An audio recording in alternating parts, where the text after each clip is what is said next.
याद रखिएगा इस बात को कि किसी का सरल स्वभाव उसकी कमजोरी नहीं होता है। संसार में पानी से सरल कुछ भी नहीं है, किंतु उसका बहाव बड़ी से बड़ी चट्टान के भी टुकड़े कर देता है। नमस्कार, जय हिंद। मैं हूं आपका दोस्त कवि आदि गणेश। स्वागत करता हूं आप तमाम साथियों का। हिंदी साहित्य इतिहास की जो प्रश्नोत्तरी श्रृंखला हमने प्रारंभ कर रखी है व्याख्यात्मक रूप से, आज उसका वीडियो संख्या और टेस्ट संख्या कह सकते हैं 8वां है। गत परीक्षाओं में आए हुए ये सवाल हैं, कुछ बीच बीच में नए सवाल भी यहाँ पर शामिल कर रहा हूँ मैं।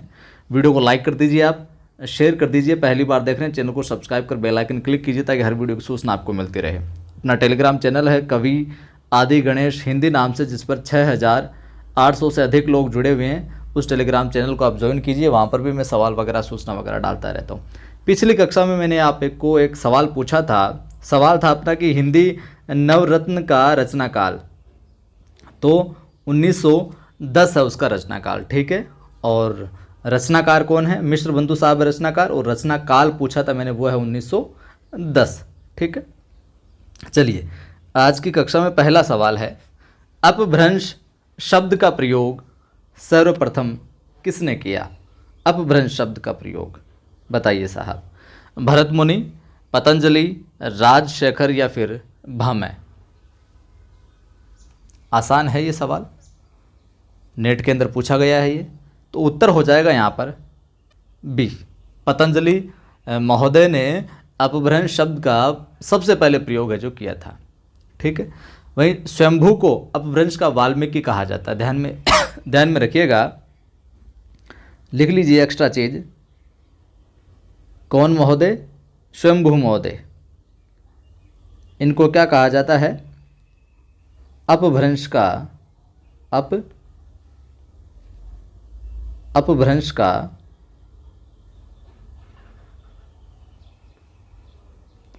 शंभु महोदय को अपभ्रंश का क्या कहा जाता है? वाल्मीकि कहा जाता है, ठीक है। वहीं हम बात करें पुष्पदंत को, अपभ्रंश का भवभूति कहा जाता है। पुष्प दंत को अपभ्रंश का क्या कहा जाता है? बहुभूति। तो ये दोनों सवाल भी कई बार पूछे गए हैं। तो सवाल का जिक्र किया हमने, एक कहा कि अपभ्रंश शब्द का प्रयोग सर्वप्रथम किसने किया, तो पतंजलि महोदय ने किया। साथ ही आपको ध्यान में रखना है, शंभु जो है अपभ्रंश के वाल्मीकि कहे जाते हैं, और पुष्पदंत है जो अपभ्रंश के क्या? भवभूति है जो कहे जाते हैं। चलिए, अगला सवाल है, इनमें से कौन सा ग्रंथ है जो अपने लौकिक चरित काव्य माना जाता है? माफ कीजिए, यहाँ पर हटा लीजिए, लौकिक चरित काव्य माना जाता है। तो भविष्यत कहा, योगसार, परमात्म प्रकाश या फिर पाहुड़ दोहा? यहाँ पर आप कर लीजिए पाहुड़ दोहा। पाहुड़ दोहा कौन सा ग्रंथ है जो लौकिक चरित काव्य है जो माना जाता है? तो क्या उत्तर होगा? ए। भविष्यत कहा है जो लौकिक चरित काव्य माना जाता है। और रचनाकार कौन है इसके? भविष्यत कहा के धनपाल साहब। रचनाकार का नाम क्या हो जाएगा? धनपाल साहब इसके रचनाकार हैं। और जैसे कि योगसार और परमात्म प्रकाश, जो योगसार और परमात्म प्रकाश ये दोनों जो रचनाएं हैं, इनके रचनाकार अपने जोइंदू। इनके कौन है रचनाकार? योगसार और परमात्म प्रकाश के रचनाकार कौन है? जोइंदू है। और पाहुड़ दोहा के लेखक आपको पता ही है, ये बहुत बार पूछा गया है, राम सिंह जी। पाहुड़ दोहा के रचनाकार कौन? राम सिंह।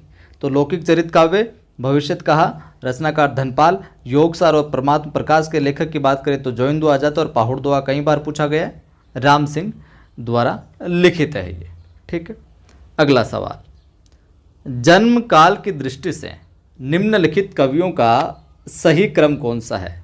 जन्म की दृष्टि, जगनीक, खुसरो, श्रीधर या चंद्रबरदाई?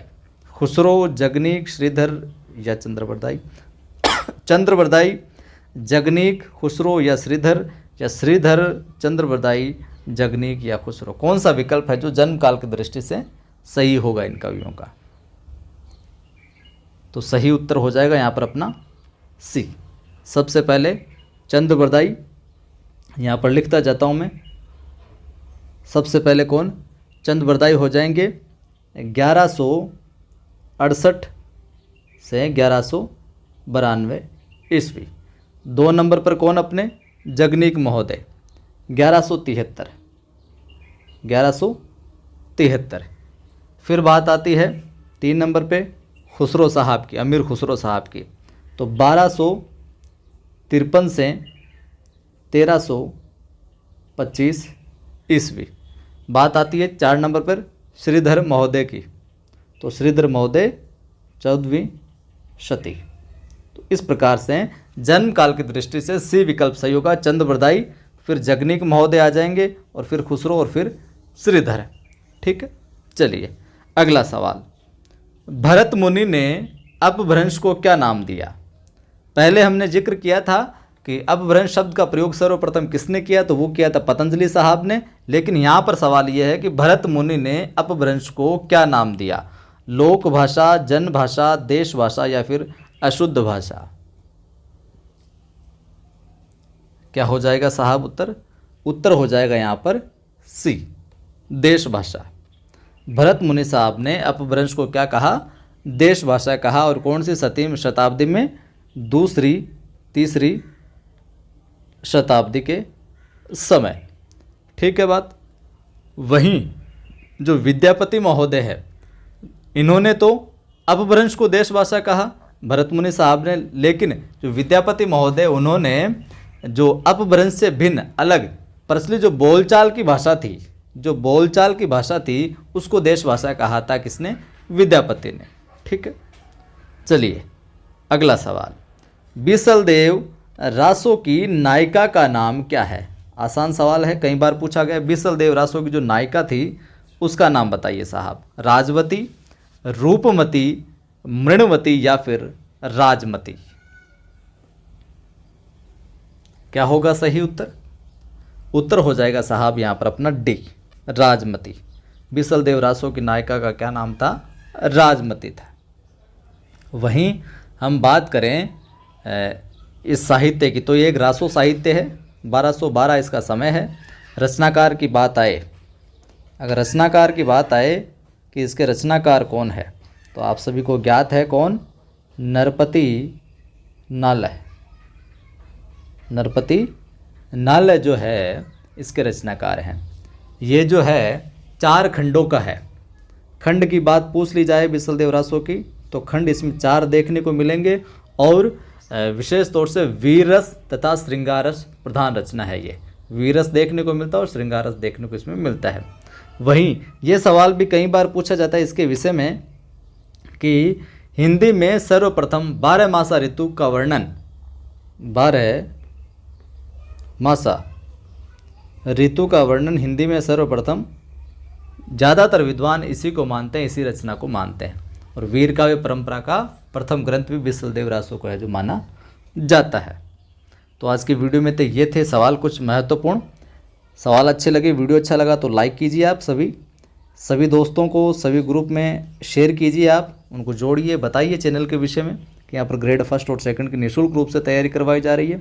और पहली बार आप देख रहे हैं इस वीडियो को, तो चैनल को सब्सक्राइब कर बेल आइकन क्लिक कीजिए ताकि हर वीडियो की सूचना मिलते हैं।